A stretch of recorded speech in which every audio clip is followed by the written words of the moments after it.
Assalamualaikum warahmatullahi wabarakatuh. Bismillahirrahmanirrahim. Alhamdulillahil wahidil qahhar al-azizil ghaffar mukawwiril laili 'alan nahar. Wassalatu wassalamu ala sayyidina Muhammad sayyidil mukhtar wa ala alihi wa ashabihil akhyar. Amma ba'du. Hadirin jamaah salat subuh rahimakumullah. Alhamdulillah, puji dan syukur kita panjatkan kehadirat Allah Subhanahu wa taala atas karunia nikmatnya kita bisa melaksanakan sholat subuh dengan berjamaah. Mudah-mudahan segala amal ibadah yang kita laksanakan senantiasa diterima oleh Allah Subhanahu wa taala. Amin ya rabbal alamin. Salawat dan salam semoga tercurah atas Nabi kita, Nabi besar Muhammad sallallahu alaihi wasallam. Hadirin kaum muslimin rahimakumullah, kajian kita insyaallah mengenai tadabbur Al-Qur'an. Kita hanya membaca hasil tadabbur dari para ulama penulisnya. Adapun secara umum tadabbur itu kemarin sudah saya sampaikan, kita juga bisa merenungi ayat-ayat Al-Qur'an, ya, tentunya dengan alat-alat yang sudah lengkap, mulai dari kemarin disampaikan kurang lebih 9 atau 12 pan ilmu yang harus dikuasai, mulai nahwu, shoroh, kemudian balaghah, kemudian ulumul Quran, begitu juga usul fikih dan sebagainya. Hadirin kaum muslimin rahimakumullah, namun sebelumnya saya mohon maaf, ya, saya ngajinya, jadi pekerjaan saya ini bukan mengajar, tapi saya di pengadilan agama. Yang biasa saya hadapi sekarang sudah mulai aktif setelah selesai tugas belajar, itu orang-orang yang bermasalah. Jadi mungkin stylenya lain, mohon maaf. Apalagi akhir-akhir ini, ya, perkara perceraian terutama itu terus meningkat, terus banyak, ya, terus banyak. Terakhir yang banyak itu perselingkuhan. Ini salah satu wawasan aja kepada kita semuanya. Ini sebuah realita, ya, sebuah realita di masyarakat. Tingkat perceraiannya itu tinggi, ya. Ini kenapa saya sampaikan, saya sedikit kampanye, ya, bukan kampanye, kesannya mau pilkada, ya, kampanye membina keluarga sakinah, ya, dengan sampai keluarga kita, anak-anak kita, saudara-saudara kita itu sampai di pengadilan. Banyaknya perceraian itu ada penelitian di Universitas Psikologi Pajajaran, di kurang lebih 10% dari perkawinan setiap tahunnya itu bercerai. 80% itu kategori lampu kuning. Jadi rumah tangga yang menyimpan masalah dan tak terselesaikan, ya, tak terselesaikan. Jadi banyak masalah yang tidak selesai. Kalau bahasa Sundanya, rumah tangga yang awet racet, ya, apa pandang terjemahnya? Awet, ya terus, tapi ribut terus. Hanya 5% yang merasa bahagia dan 5% lagi merasa bahagia sekali. Ini sebuah realita, ya. Dan kalau kita berpikir merenung, kurang apa begitu yang bercerai itu? Laki-lakinya ganteng, istrinya cantik, uang banyak, tapi kenapa bercerai juga? Nah, salah satu faktornya, di antara penyebabnya itu karena kurangnya kedekatan mereka dengan Allah Subhanahu wa taala. Saya juga pernah meneliti kecil-kecilan, sekitar 70 70% orang yang bercerai itu biasa meninggalkan sholat, sekitar 20% itu meninggalkan sholat sama sekali, tidak sama sekali, paling mungkin sholat Jumat saja. Yang kurang lebih 5% mereka masih rajin sholat tapi bercerai juga. Jadi diantara kunci rumah tangga baik itu salah satunya terus mendekatkan diri kepada Allah Subhanahu wa taala. Karena tidak ada rumah tangga yang tidak ada masalah. Ya, semua pasti ada masalahnya, tapi yang dekat dengan Allah, pertolongan Allah itu akan turun. Kemudian fenomena yang kedua sekarang ini marak perkara dispensasi nikah. Dispensasi nikah itu anak yang belum usia perkawinan sudah mau menikah. Dengan adanya perubahan undang-undang tadinya nomor 1 tahun 74 tentang perkawinan dirubah dari undang-undang nomor 16 tahun 2019, umur calon pengantin perempuan sekarang 19 tahun sama dengan pengantin laki-laki 19 tahun. Kalau sebelumnya perempuan itu 16 tahun, laki-laki 19 tahun. Dengan adanya perubahan ini makin banyak perkara dispensasi nikah, anak yang udah mau nikah tapi belum cukup umur. Dan yang ironisnya lagi, hampir kurang lebih 70-80% rata-rata sudah hamil duluan. Kenapa mereka ingin cepat nikah? Nah, ini sebuah fenomena yang sehari-hari saya hadapi. Jadi ini juga wawasan untuk kita semuanya, ya. Dan ironinya lagi, kita itu sebenarnya mau mengizinkan mereka nikah, suka ada ngetes dulu begitu, ada yang ditanya rukun mandi nggak tahu, orang anak mau nikah nggak tahu rukun mandi wajib. Bahkan kalau teman saya selalu ini ditanya masalah sholat, suruh baca Al-Fatihah, suruh baca At-Tahiyat begitu. Dan banyak yang tidak bisa begitu, terbata-bata, tidak lancar, ada yang tidak hafal begitu. Sampai setengah ya bukan membentak, mengingatkan, bagaimana kalian mau menikah sholat aja belum benar. Ini sebuah realita. Jadi kalau ngajarnya saya begini-begini saja, cuma baca-baca begini, ya mohon maklum. Ya. Di sini insya Allah banyak para asatid yang sudah banyak ilmunya, kita sharing saja. Ya. Jadi saya jumpa juga senior saya, siapa yang temannya Kang Firman yang pakai masker jadi enggak terlalu ini. Ya, yang jelas seguru seilmu jangan ganggu ya, sama biskota dilarang saling mendahului. Kemarin pengantar sudah bulan yang lalu mengenai kewajiban kita terhadap Al-Quran, ya, membaca, ya, ini bagaimana ya, harus dievaluasi, sudah nggak diamalkan ya. Membaca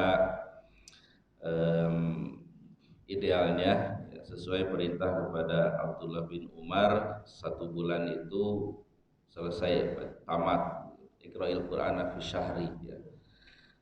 Idealnya lebih lagi begitu, lebih lagi. Tapi jangan sampai 3 bulan tidak tamat baca Al-Qur'an. Karena menurut para ulama itu termasuk orang yang menghajru, yang menjauhi Al-Qur'an. Ya, yang 3 bulan tidak tamat. Jadi jangan sampai termasuk kepada yang menghajru, yang menjauhi Al-Qur'an.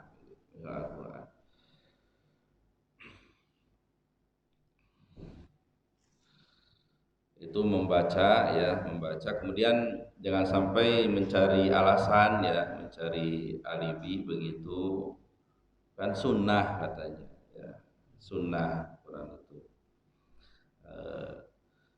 Jadi pengertian sunnah ya, dalam kalau kali kita kaji dalam usul fikih ya, apa namanya, ada kulli ya, ada juz'i, bahasanya itu dibagi dua ya.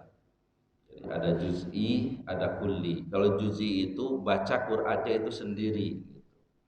Kalau kulli bukan baca Quran saja, secara umum sunnah itu sendiri. Jadi kalau kulli itu dikaitkan dengan hal-hal yang lain. Contohnya seperti makan. Prinsipnya makan itu boleh, itu juz'inya. Ya. Tapi kullinya ketika dikaitkan dengan yang lain, katakanlah orang tidak makan sampai mau meninggal, maka bagi dia bukan lagi boleh makan itu, tapi wajib. Wajib. Ya, begitu juga kayak hukum menikah, ya, secara juz'inya sunnah, tapi ada orang yang kalau enggak menikah itu bisa sampai zina, nah itu wajib hukumnya. Gitu. Tapi ada juga yang mau menikah ya, dan dia bisa menjaga dan dia belum bisa menafkahi, nah itu bisa makruh. Ada juga yang mau nikah tapi niatnya ingin menyakiti anak orang, itu jadi haram jatuhnya. Itu sisi kullinya. Begitu juga sunnah-sunnah. Sehingga Imam Ahmad bin Hambal ketika ditanya gimana itu hukumnya orang yang tidak pernah sholat witir sama sekali, beliau menyatakan fasik, orang fasik, orang yang tidak pernah melaksanakan sunnah sama sekali. Sehingga ada yang menarik definisi dari kalau tidak salah Profesor Amir Sarifuddin ya. Jadi sunnah itu dikerjakan dapat pahala, ditinggalkan dapat dosa, tapi tidak sebesar meninggalkan dosa wajib. Makruh itu makruh dikerjakan, ditinggalkan dapat pahala, dikerjakan dapat dosa, tapi tidak sebesar dosa haram. Ada yang mendefinisikan seperti itu. Ya. Jadi jangan beralasan dengan oh itu sunnah begitu sebagainya. Ya. Tayyib. Kemarin kita sudah bahas panjang lebar ya mengenai membaca, bagaimana para sahabat ya dalam membaca Al-Qur'an ya, sehingga dari rumah-rumah mereka itu selalu terdengaran ma min baitin min buyutil mu'minin illa yusma minhu sautan minal Qur'an. Tidaklah keluar dari rumah-rumah orang mukmin yang beriman itu kecuali suara bacaan Al-Qur'an.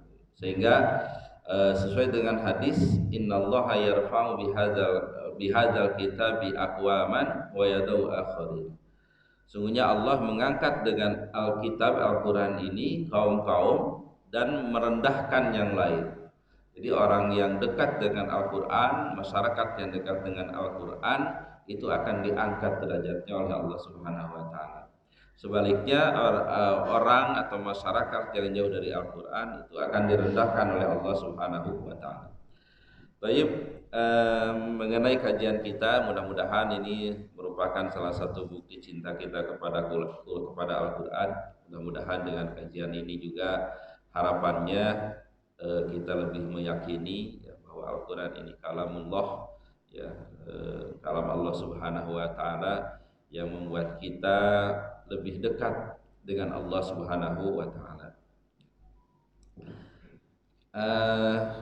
Sebenarnya pengennya saya rame-rame begitu semua baca biar ada plus-plusnya. Jadi bukan mendengarkan saja tapi bisa baca, kita sama-sama membaca huruf yang tidak ada harokatnya ya. Tapi ya itu silahkan aja bagaimana kondisinya. Di HP sudah disebar ya Pak Endang, itu bisa dibaca di murojaah di rumah. Baik, bismillahirrahmanirrahim. Langsung saja surah Al-Fatihah kita baca tadabbur surah Al-Fatihah. Surah Makkiyah. Surah Al-Fatihah ini kategorinya surah Makkiyah. Ada dua ayatiha sab'ah. Ayatnya ada 7. Jadi ada sering kita mendengar dan mungkin sudah sering para asatidz menyampaikan, jadi surah-surah dalam Al-Qur'an itu ada makkiyah, ada madaniyah. Dengan berbagai macam definisinya, yang paling masyhur makkiyah itu adalah Al-Qur'an atau surah yang diturunkan sebelum hijrah.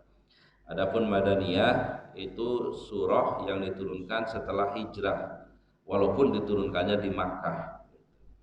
Itu definisi yang masyhur menurut jumhur ulama. Kemudian ayat Al-Fatihah ini 7. Nanti ada khilafiyah ya. Ini udah khilafiyah, sudah populer, apakah Bismillahirrahmanirrahim itu masuk ayat atau tidak gitu. Nah, ini khilafiyah. Di sini harus kita maklum, kita paham ya. Kalau Syafi'iyah, ya mazhab Syafi'i, Bismillahirrahmanirrahim itu termasuk salah satu ayat dari surah Al-Fatihah. Tapi Malikiyah itu tidak Bismillahirrahmanirrahim itu bukan ayat dari surah Al-Fatihah. Mengenai dasarnya banyak sekali hadis-hadisnya. Mungkin bisa dikaji di masalah muqaranatul mazahib ya, perbandingan mazhab. Kita bisa baca di Bidayatul Mujtahid atau Al-Fiqhul Islami wa Adillatuh wa Zuhaili. Itu banyak dasar-dasar kenapa terjadi perbedaan ya, ayatnya. 7-nya sama tapi ayatnya beda ya. Adapun Malikiyah sendiri tetap nyebutnya 7, tapi di ayat terakhir dibagi 2. Siratal ladzina an'amta 'alaihim, nah itu satu ayat, itu ayat ke-6 ya. Ghairil maghdubi 'alaihim waladdallin, itu ayat terakhirnya. Nah, sehingga jangan aneh ketika kita dengar membaca imam itu ada yang membaca bismillah, ada yang tidak. Ada juga yang sir ya, seperti mazhab Hambali itu baca Bismillahirrahmanirrahim sebelum Al-Fatihahnya itu tidak keras ya, tidak keras, jadi sir. Tapi sepakat semua bahwa surah Al-Fatihah itu ayatnya 7. Tajib asma'u surah Al-Mubarakah, nama-nama surah yang diberkati ini, zada adadu asma'i hadhihi surah Al-Mubarakah ala isrina isman. Nama surah Al-Fatihah ini lebih dari 20 nama ya, lebih dari 20 nama. Bahkan ada yang menyebutnya sampai 30 sampai 35 nama ya. Kama zakara dzalika Suyuti fil Itqan, sebagaimana disebutkan oleh Imam As-Suyuti dalam bukunya Al-Itqan. Al-Itqan ini adalah ulumul Quran ya, karya As-Suyuti. Itu lumayan tebal. Nadzkuru ba'dan minha, kami menyebutkan sebagiannya, yaitu Al-Fatihah. Surah ini dinamai Al-Fatihah, dinamai juga Ummul Kitab, dinamai Alhamdu, kemudian As-Sab'ul Masani, disebut As-Sab'ul Masani, kemudian disebut Al-Kafiyah dan Asy-Syafiyah ya. Sekilas mengenai sosok Imam As-Suyuti ya. Imam As-Suyuti ini seorang ulama yang kalau istilah sekarang itu ulama multi talent ya.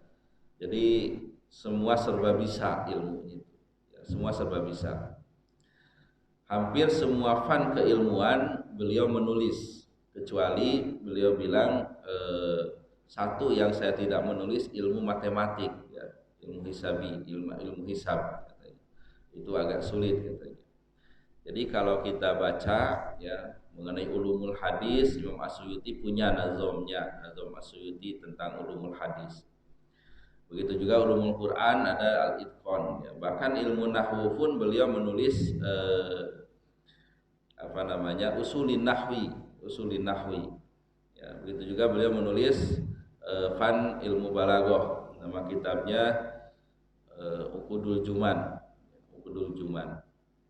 Itu sangat sangat rinci sekali di situ ya, nazom ilmu balaghah.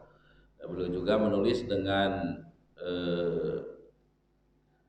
Ini nama lengkapnya Jalaluddin As-Suyuti. Satu lagi Jalaluddin Al-Mahalli menulis tafsir Jalalain. Jalalain. Nah, kalau kita baca tafsir Jalalain itu sering ditemukan ya, kadang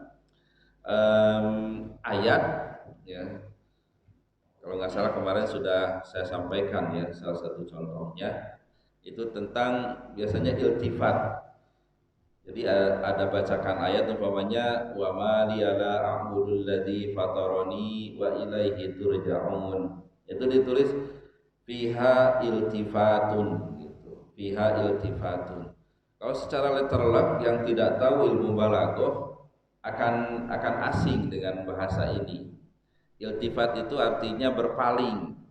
Dalam ayat ini ada berpaling gitu. Apa ini, nggak nyambung tafsir ini. Nah, kalau orang yang sudah paham ilmu balaghah, ya udah baca minimal Uqudul Juman, itu akan ngerti gitu, bahwa di ayat itu ada iltifat. Nah, dalam ilmu balaghah, dalam ilmu ma'ani ada satu bab namanya iltifat. Ilmu iltifat. Iltifat itu berpalingnya satu konteks pembicaraan ke konteks yang lain. Tidak salah sudah bulan yang lalu. Salah satu contohnya itu ayat wa ma liyala a'budul ladzi fatarani wa ilaihi turja'un. Kalau mungkin orang Arab udah paham ya. Tapi kalau bagi kita yang ajami agak sedikit apa itu perpindahannya itu apa? Jadi wa mali liyala a'budu. Kenapa saya tidak menyembah? A'budul ladzi fatarani, zat yang menciptakan aku. Wa mali liyala a'budul ladzi fatarani wa ilaihi, padahal hanya kepadanya turja'un, kalian akan dikembalikan. Ya. Itu kan satu ayat, bukan enaknya. Kalau menurut urutan, kenapa saya tidak menyembah zat yang menciptakan saya, padahal saya kembali kepadanya, gitu kan? Tapi akhir ayatnya kalian akan dikembalikan. Tadinya dari saya kepada kalian. Ya udahlah, pokoknya dengar aja, nggak ada ujian, ya nggak usah bingung-bingung. Ya, ini salah satu contoh saja, satu contoh. Ya. Begitu juga kalau yang sering kita baca itu dalam surah Al-Fatihah, ya, itu juga ada iltifat. Jadi kalau pembagiannya ada 6, ada gaib ke mukhatab, ada mukhatab ke gaib. Kalau dalam surah Al-Fatihah ini dari gaib orang ketiga menjadi orang kedua. Nah, ini harus kita bisa rasakan. Kenapa saya sampaikan ini? Harus kita bisa rasakan. Ayatnya itu kan alhamdulillahirabbil alamin, arrahmanirrahim, maliki yaumiddin. Segala puji bagi Allah yang memelihara alam semesta, yang Maha Pengasih, Maha Penyayang, yang menjadi raja ya, di hari pembalasan. Gitu. Maliki yaumiddin. Itu kan menyebutkan sifat-sifat Allah, orang ketiga, jauh begitu. Tapi tiba-tiba iyyaka na'budu wa iyyaka nasta'in, hanya kepada Engkau kami menyembah dan hanya kepada Engkau kami minta pertolongan. Jadi yang menyebutkan sifat-sifat yang jauh, tiba-tiba yang sifatnya seagung itu ada di depan kita. Nah, makanya disinilah filosofinya. Kenapa yang dibaca itu Al-Fatihah, di situ ada iyyaka na'budu wa iyyaka nasta'in. Kita langsung komunikasi dengan Allah. Sehingga sholat yang khusyuk itu ya salah satunya itu menghadirkan Allah itu seakan-akan berada di depan kita. Itu dari iyyaka na'budu wa iyyaka nasta'in. Setelah kita dimasuki dibuat persepsi keagungan Allah, Allah itu yang memelihara alam semesta, yang Maha Pengasih, yang menjadi raja nanti di hari pembalasan. Ternyata yang maha besar itu ada di depan kita. Itu sehingga timbullah kehusuan, merasakan kebesaran Allah, merasakan kekecilan kita. Itulah sholat yang khusyuk itu seperti itu. Ya. Nah ini salah satu contoh ya dari tadabbur itu ada istilah iltifat ya. Sudahlah pokoknya pernah mendengar iltifat gitu. Kalau ditanya ya pokoknya begitulah. Eh, itu salah satu contohnya ya, salah satu contohnya. Tajib. Munasabatut tasmiyah, hubungan penamaan Al-Fatihah. Yang pertama, kenapa dinamai Al-Fatihah? Liftitahil Quran Al-Karim biha, karena Al-Quran Al-Karim itu dimulai dengan surah tersebut. Al-Fatihah itu artinya yang membuka, pembuka. Kemudian Ummul Kitab itu itu artinya ibu atau induk Alkitab.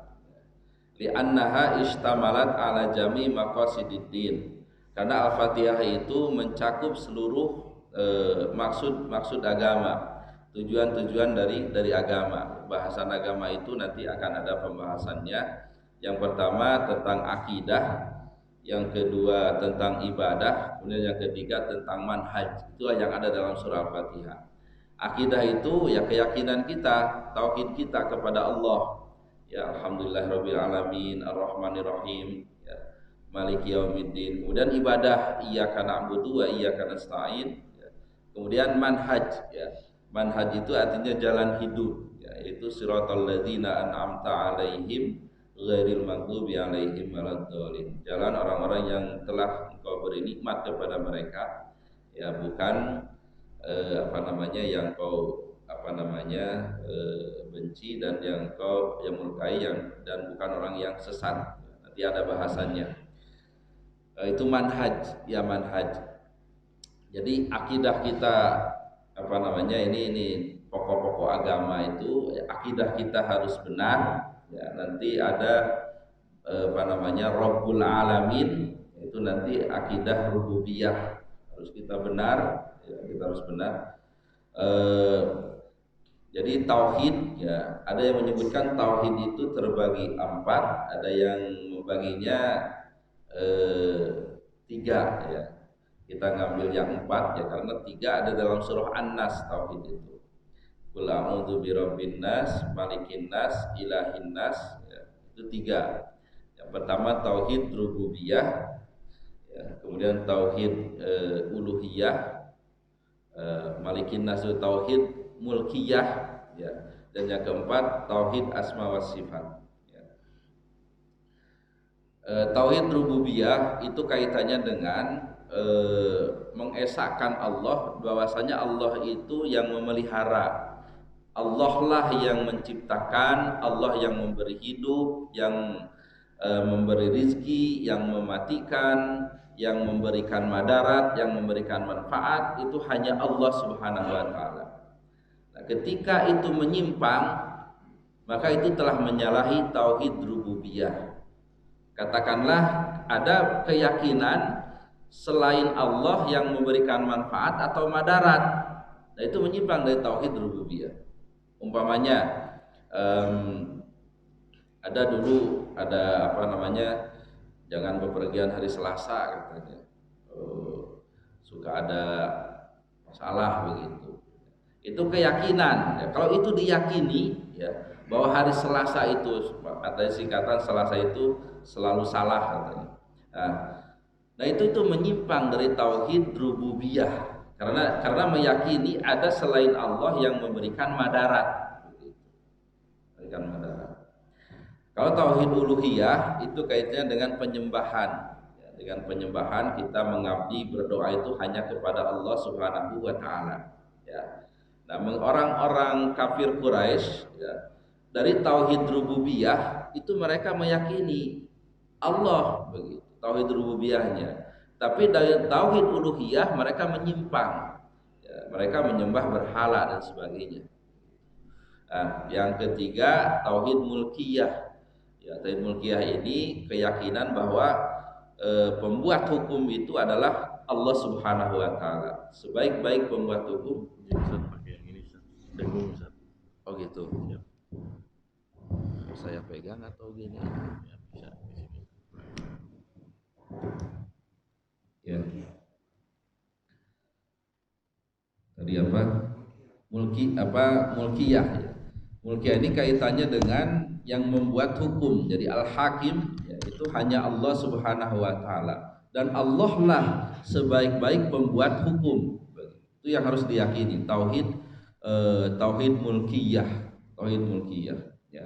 Sehingga hukum-hukum yang ada dalam Al-Qur'an yang diturunkan oleh Allah kepada kita, walaupun kita belum bisa melaksanakan semuanya, ya itu harus diyakini itulah yang terbaik. Ya, yang mengenai hukum ini kan banyak juga bahasannya ya di Indonesia,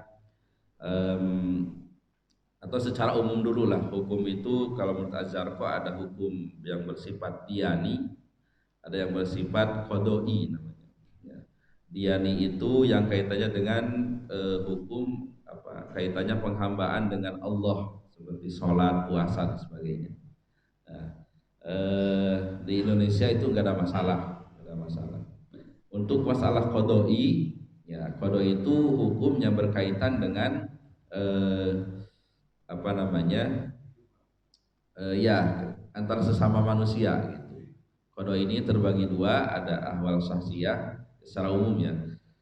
Ada masalah jinayah. Ahwal sahsiyah itu perdata ya. Utang piutang, perkawinan dan sebagainya, waris dan sebagainya. Itu yang ahwal sahsiyah. Kalau yang pidana itu kaitannya dengan jinayah itu pidana ya, pembunuhan dan sebagainya. Untuk ahwal asasiyah, hukum yang diterapkan di Indonesia itu hampir 90% insya Allah itu sudah hukum Islam ya, kecuali dalam beberapa hal yang masih debatable ya, kontroversi ya, masih didiskusikan ya. Hukum nikah insya Allah walaupun ada beberapa hal yang dalam tanda petik mengganjal ya, mengganjal. Salah satunya diantaranya ini masalah kita ya, masalah kita. Perceraian itu dalam undang-undang harus di depan majelis hakim, di depan sidang gitu. Nah, sementara sering ada terjadi perceraian itu katakanlah di rumah atau di luar pengadilan gitu. Jadi suami menceraikan istrinya secara secara jelas gitu. Bahkan ada saksi-saksi. Nah, yang tadi sudah bercerai, ini kalau ada masalah cerai saya terus nyambung gitu. Gak apa-apa lah belok-belok dikit. Ini masih banyak. Mudah-mudahan kita panjang umur bisa selesai. Ini udah di rumah. Ketika datang ke pengadilan, talak yang ini belum dianggap ada. Gitu. Itu aturannya seperti itu. Karena di undang-undang kita tidak ada namanya isbatut tolak. Itu bahasanya. Isbatut tolak itu penetapan tolak. Gitu. Kalau di Saudi ada. Kalau di Saudi itu prakteknya suami menjatuhkan talak di rumah, datang ke pengadilan hanya untuk legalisasi saja ya, ditanya saksinya benar atau ditanya istrinya benar, udah disahkan talak yang ini. Nah, sehingga jelas kalau ada isbatut tolak itu kapan mulai masa iddahnya, jelas. Begitu juga tolaknya jelas satu. Nah, di Indonesia itu belum ada isbatut tolak, sehingga kalau ada orang yang di rumah sudah menjatuhkan talak, di pengadilan menjatuhkan talak lagi. Nah, pertanyaannya, talaknya sudah satu atau sudah dua? Nah, itu kan pertanyaannya kan, itu terserah silahkan. Nah, yang kedua, masa iddahnya dari mana?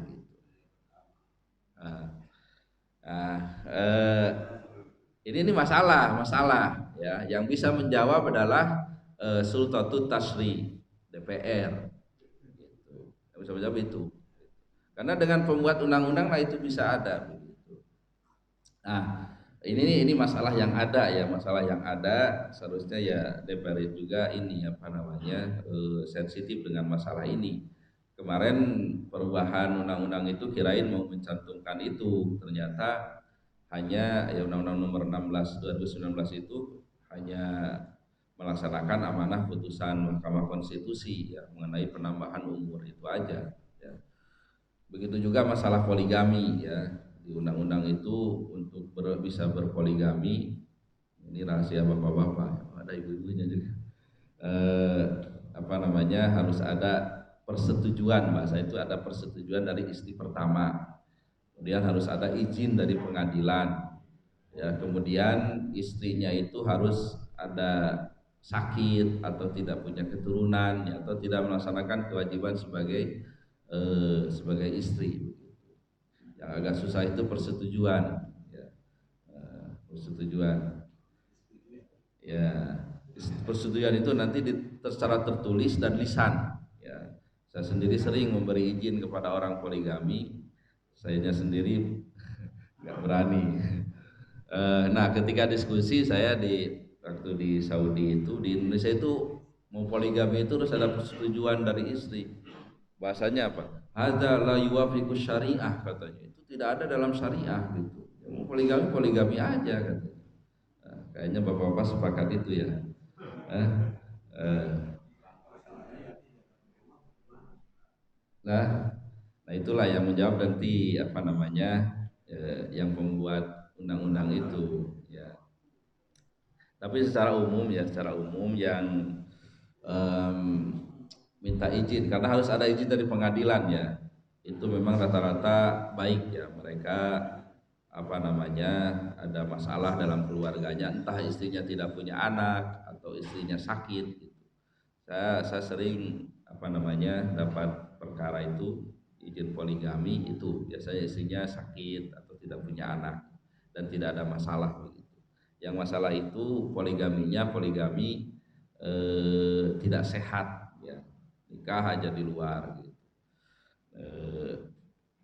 Tidak ada izin dari pengadilan begitu.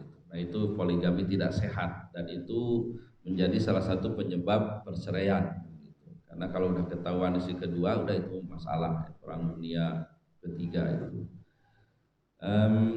Nah, ini gambaran saja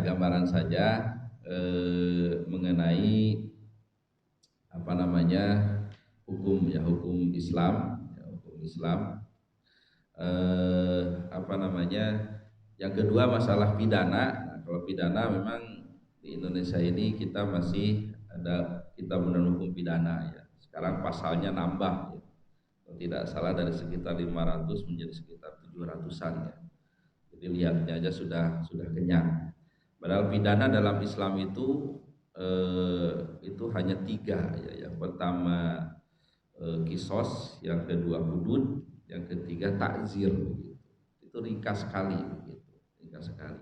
Dan itu belum sepenuhnya menerapkan hukum Islam, kecuali di Aceh itu kan sudah berjalan ya, 3 itu, yang maisir, judi, kemudian kholwat, berduaan, satu lagi khamar ya, minuman keras gitu. Nah, ini PR kita ya, PR kita.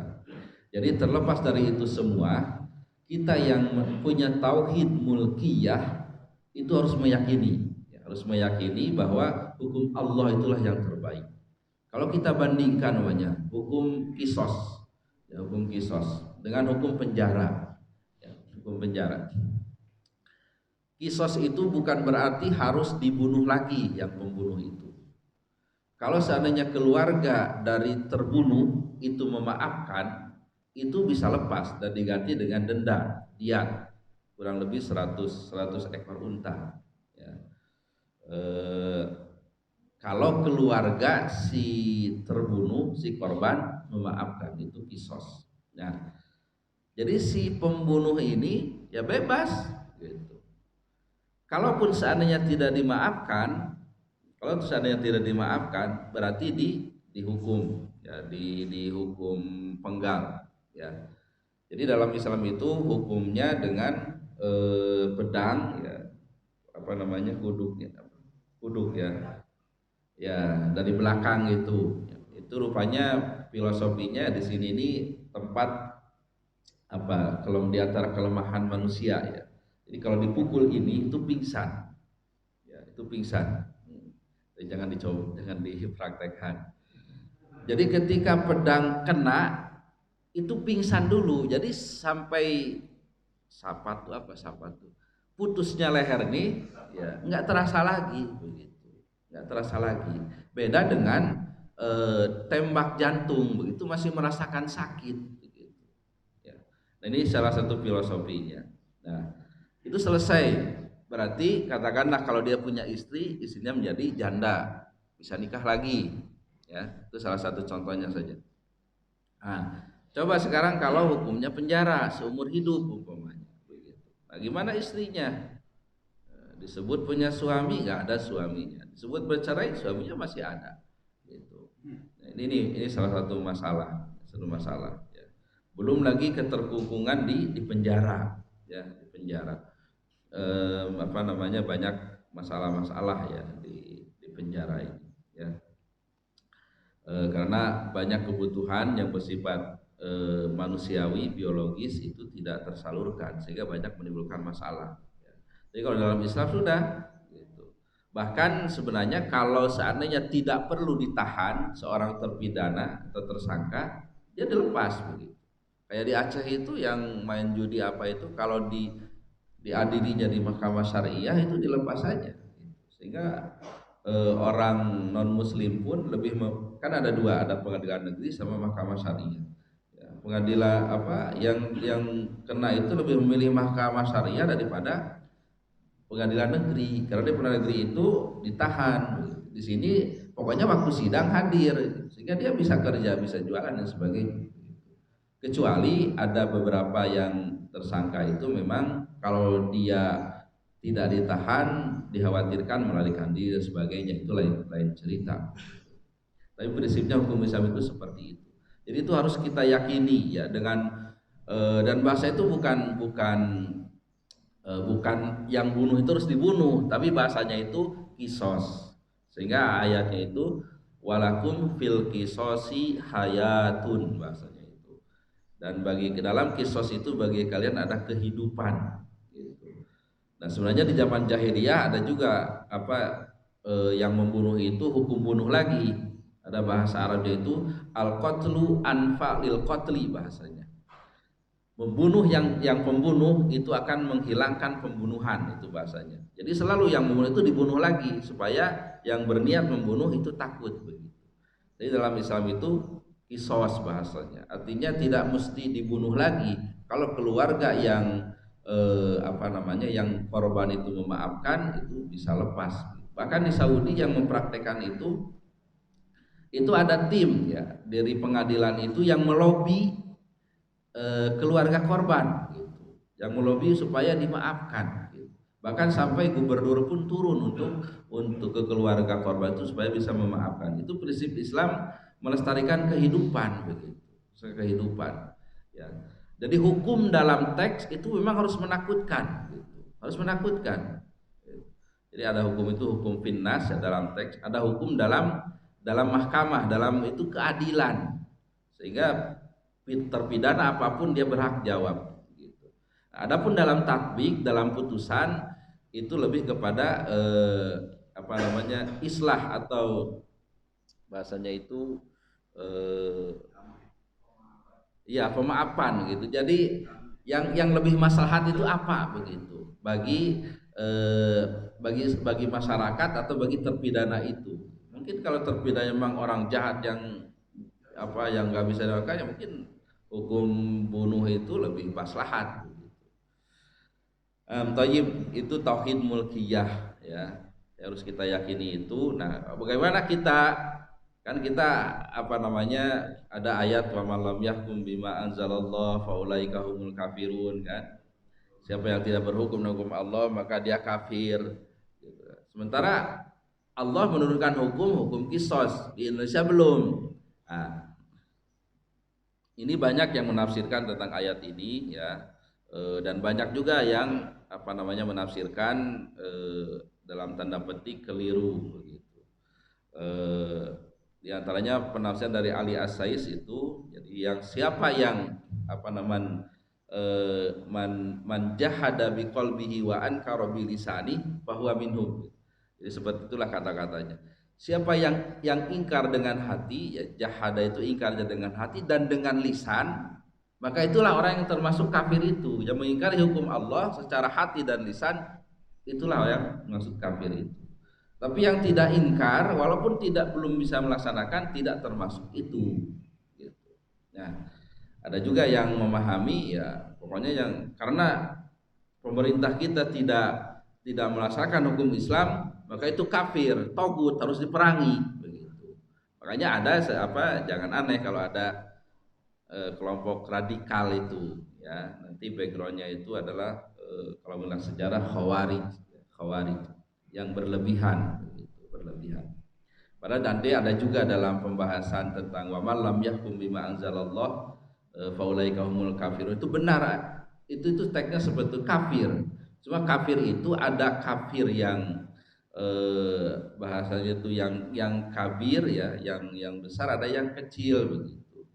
Jadi kalau yang besar itu memang ingkar keluar dari Islam, tapi yang kecil ini hanya berdosa. Gitu. Nah, dalam satu ayat kan disebutkan ketika dua orang mukmin itu, saya lupa ayatnya, yang bahasanya itu ada iktatalu ya, berperang, ya, fa aslihu bainahuma. Gitu. Maka damaikan. Berkelahi, berperang itu kan nggak boleh. Gitu. Itu melawan hukum Allah. Nah, tapi di ayat itu bukan dihukumi dengan kafir. Dia tidak melaksanakan hukum Allah, tapi disuruhnya apa? Islah, didamaikan. Nah itu yang membantah tadi. Jadi yang tidak melaksanakan hukum Allah tapi dia tidak ingkar, itu tidak masuk kafir, tapi hanya berdosa. Nah, dan bagi kita memang harus ada upaya untuk itu, ya karena kita punya eksekutif, legislatif, yudikatif. Nah, di legislatif ini kita harus memilih orang yang tahu hukum Islam, ingin memasukkan hukum Islam dan sebagainya. Jangan memilih yang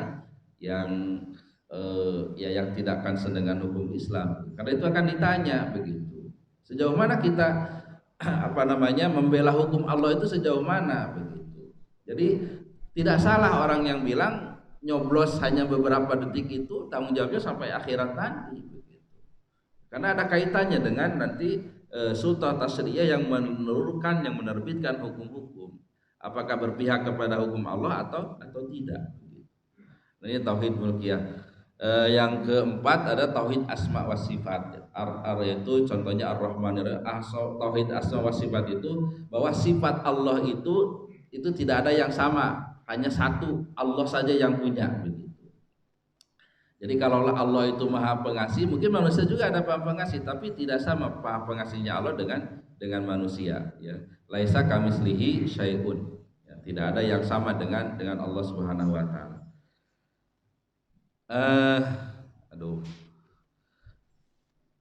Udah jam 6 ya. Gimana ini sepakatnya ini? Nama-nama aja belum selesai. Baru masalah akidah ya. Jadi maqasiduddin itu ada akidah, nanti ada ibadah dan manhaj hidup. Baik, karena waktunya kalau saya lihat di jadwal itu jam 5:55 ya. Insyaallah mungkin nanti kita sambung. Mudah-mudahan kita sehat, diberi umur panjang oleh Allah Subhanahu wa taala. Ini juga saya kaget tadi. Ini benar Jabar Rahmah apa enggak, ini karpet sudah dipasang gitu. Awalnya kemarin belum gitu. Mudah-mudahan Allah selalu melindungi kita ya. Kita dari hal-hal yang tidak kita inginkan. Mudah-mudahan wabah ya, virus ini segera diangkat oleh Allah Subhanahu wa taala. Baik, barangkali ada yang mau menambahkan atau mungkin ada yang salah, ya silakan Pak.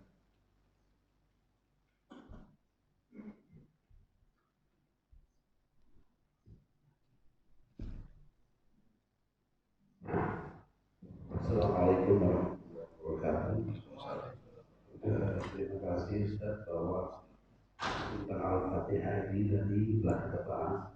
Di sana ada hal-hal yang memang harus kita pahami dan memang untuk kita bisa jalankan. Di dalamnya ada akidah, istilah, ibadah dan manhaj.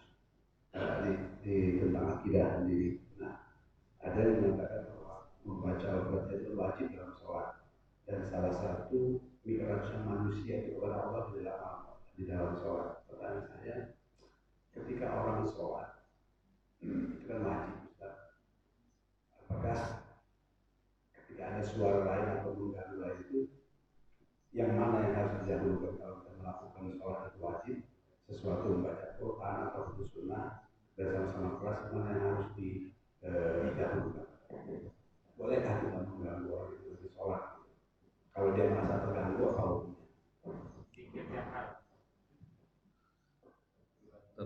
Termasuk enggak zikir yang hukum yang baca Quran ya.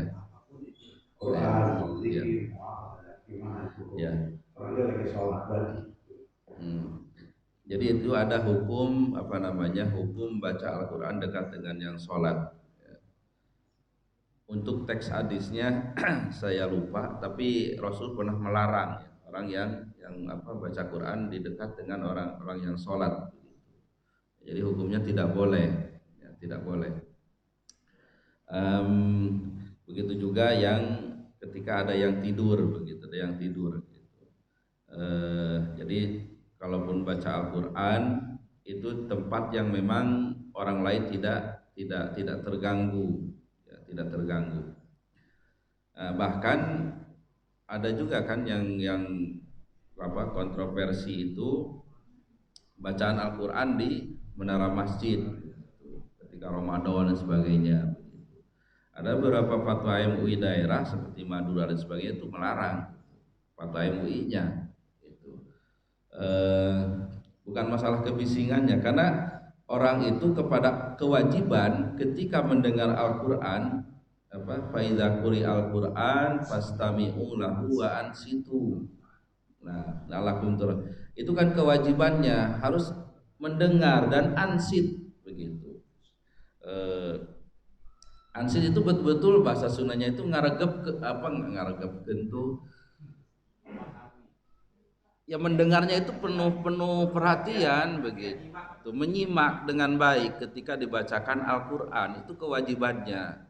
Itu kewajiban. Jadi tidak boleh umpamanya lagi di mobil nyetel Al-Qur'an tapi ngobrol. Enggak bagus itu. Enggak bagus. Kalaupun mau menyalakan Al-Quran itu baik. Kemarin kita sudah baca pahala baca Al-Quran itu kan 1 huruf 10, mendengarkan 1. Nah, itu baik. Tapi jangan sampai pas nyetel Al-Quran ngobrol. Ya, itu tuh nggak boleh karena kewajiban kita mendengarkan dan insot ya, ketika dibacakan Al-Quran. Gitu. Jadi harus tahu kondisi, kapan di mana kita baca Al-Quran itu ya. Jangan sampai mengganggu ketenangan orang, atau mungkin kita perdengarkan di speaker begitu sementara ada orang yang mungkin lagi di kamar mandi dan sebagainya. Itu kan ada tata keramanya, nggak boleh baca Al-Quran di kamar mandi, termasuk bawa bacaannya.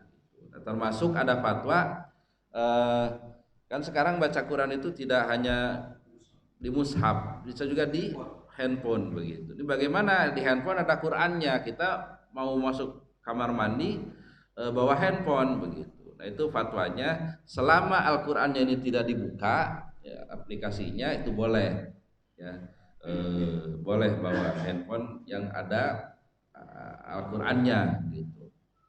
Tapi kalau udah dibuka jangan dibawa, harus ditutup. Nah itu tata kerama membaca Al-Quran ya. Adapun mengenai tadi dalam dalam sholat ya Al-Fatihah ini tadi nanti ada bahasanya juga tentang kenapa dinamai Al-Kafi nanti ya Al-Kafiyah. Memang ada khilafiyah juga apakah wajib atau tidak dalam sholat itu surah Al-Fatihah ya. Memang yang jumhur mayoritas wajib begitu. Tapi madhab Hanafi itu tidak wajib ya. Jadi panjang lagi. Jadi kalau madhab Hanafi itu ada namanya fardu ya, dalam hukum Islam itu ada fardu, ada wajib. Apa itu bedanya? Nanti dalam kalau kita kaji usul fikih ya, hukum taklif itu, kalau madhab Hanafi itu membedakan antara fardu dan wajib. Kalau fardu itu dasarnya diriwayatkan oleh hadis-hadis yang mutawatir, ya, hadis yang mutawatir begitu. Adapun yang wajib itu diriwayatkan hadis-hadisnya itu ahad begitu, imam masyhur atau gharib, ya, apa namanya, atau ahad, ya. Jadi yang di bawah 3, ya, di bawah 2 atau 1 perawi begitu. Itu hukumnya wajib begitu. Nah, mengenai kewajiban baca Al-Qur'an dalam sholat itu mutawatir, ya. Itu mutawatir, faqra'u ma tayassara minal Qur'an.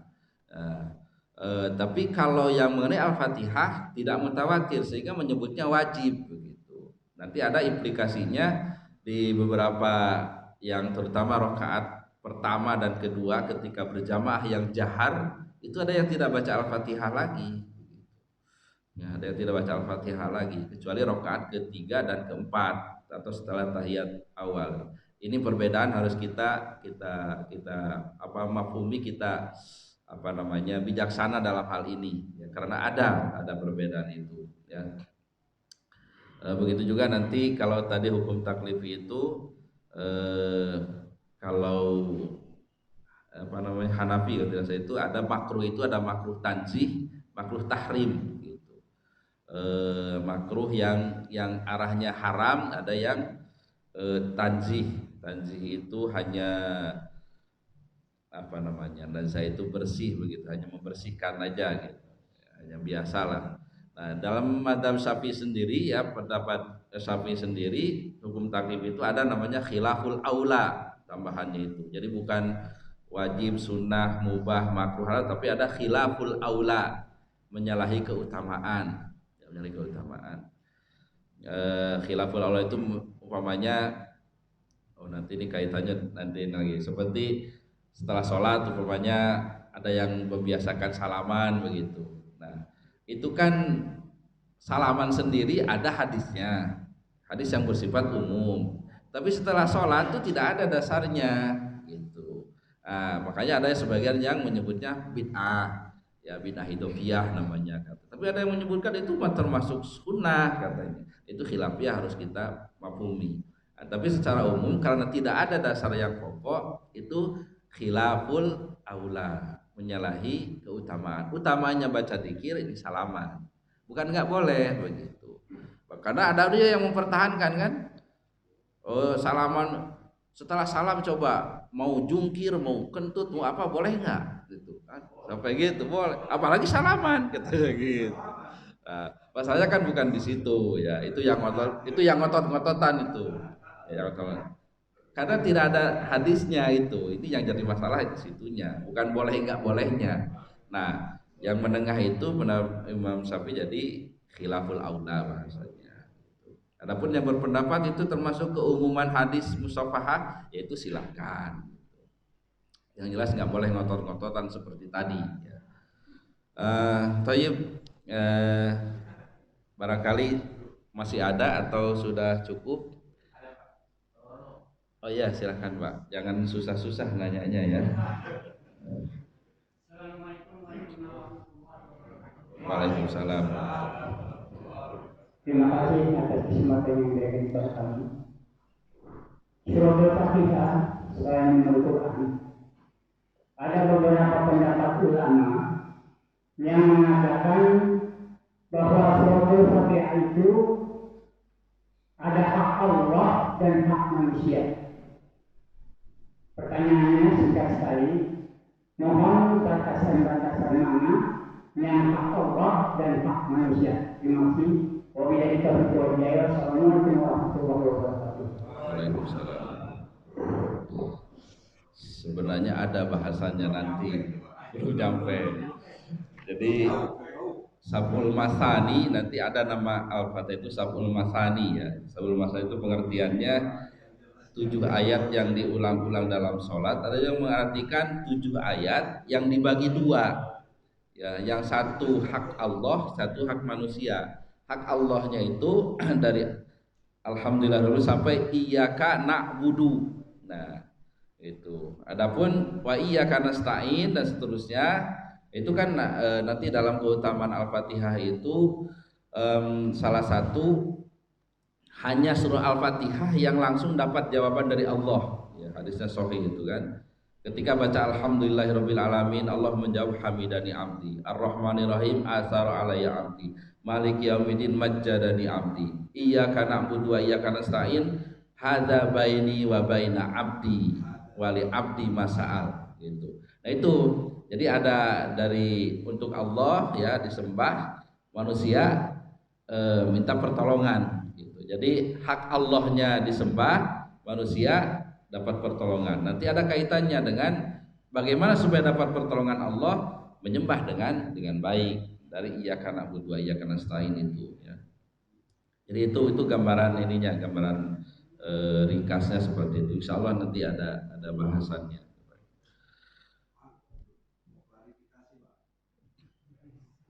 Waduh, klarifikasi.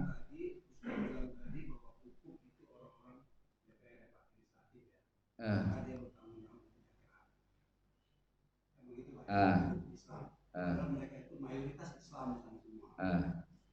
Pertanyaannya tidak bisa undang-undang itu terwujud tanpa ada pemerintah.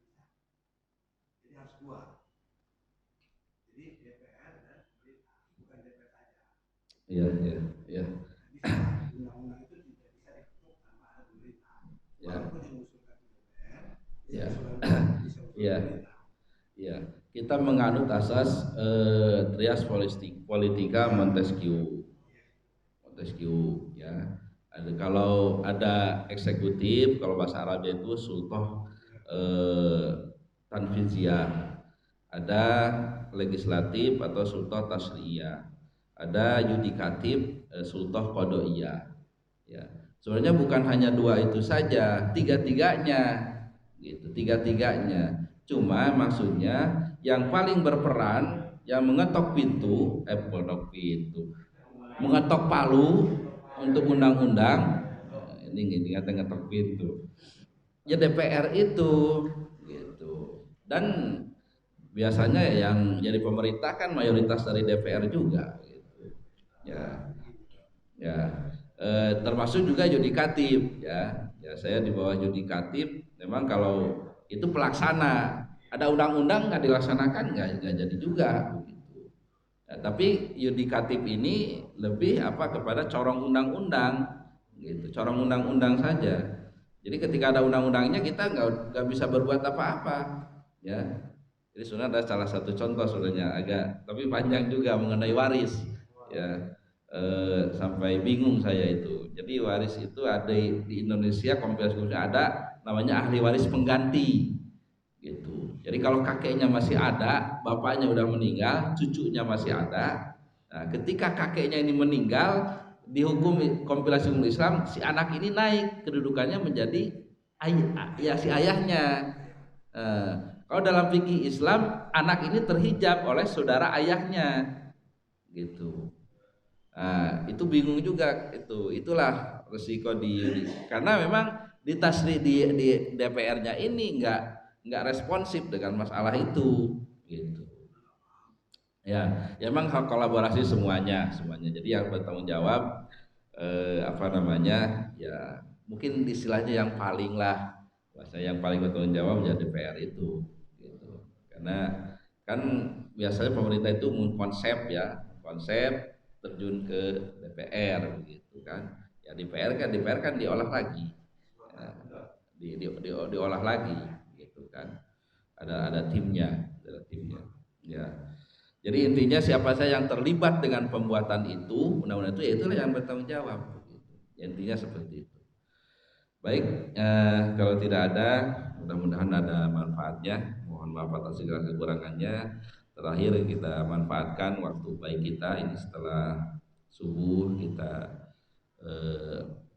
mengkaji ayat Allah. Mudah-mudahan dan ini juga waktu barokah. Kita berdoa kepada Allah Subhanahu wa taala. Mudah-mudahan yang pertama musibah ya wabah ini segera diangkat oleh Allah. Kemudian orang tua kita yang sudah meninggal atau sudah kita yang meninggal dunia terima amal ibadahnya, diampuni dosa-dosanya, anak-anak kita menjadi anak yang soleh, yang solihah, yang sakit mudah-mudahan akan disembuhkan oleh Allah Subhanahu wa taala. Mudah-mudahan segala maksud baik kita dijabah oleh Allah Subhanahu wa taala. Hadiniyah wa likulli niyatin shalihah barakati al-Fatihah. A'udzubillahi minasyaitonir rajim. Bismillahirrahmanirrahim. Alhamdulillahirabbil alamin arrahmanir rahim maliki yaumiddin. Iyyaka na'budu wa iyyaka nasta'in ihdinas siratal mustaqim siratal ladzina an'amta 'alaihim ghairil maghdubi 'alaihim waladdallin. Bismillahirrahmanirrahim. Alhamdulillahirabbil alamin hamdan yuwafi ni'amahu wa yukafi'u mazidah. Ya Rabbana lakal hamdu kama yanbaghi li jalali wajhika wa 'azimi sultanik. Allahumma shalli ala Muhammad wa ala ali Muhammad. Allahumma ighfir lana dzunubana wa liwalidina warhamhuma kama rabbayana shighara. Allahumma jal jamana hadza jam'an marhuma wa tafarruqana min ba'dihi tafarruqan ma'suma. Rabbana la tad'alna fi maqamina hadza dhanban illa ghafartahu wa la hamman illa farajtahu wa la daynan illa qadaitahu wa la maridan illa syafaitahu wa la 'aiban illa satartahu wa la hajatan min hawaijid dunya wal akhirati illa qadaitaha ya arhamar rahimin. Allahumma arfa'na al-bala wal waba wal fahsha wal munkar ma dhahara minha wa ma batan. Rabbana atina fid dunya hasanah wa fil akhirati hasanah wa qina adzabannar. Wa sallallahu ala sayyidina Muhammadin wa ala alihi wa sahbihi wa sallam. Subhana rabbika rabbil izzati amma yasifun wa salamun alal mursalin walhamdulillahi rabbil alamin. Subhanakallahumma wa bihamdika asyhadu an la ilaha illa anta astaghfiruka wa atubu ilaik. Alhamdulillahi rabbil alamin. Assalamualaikum warahmatullahi wabarakatuh.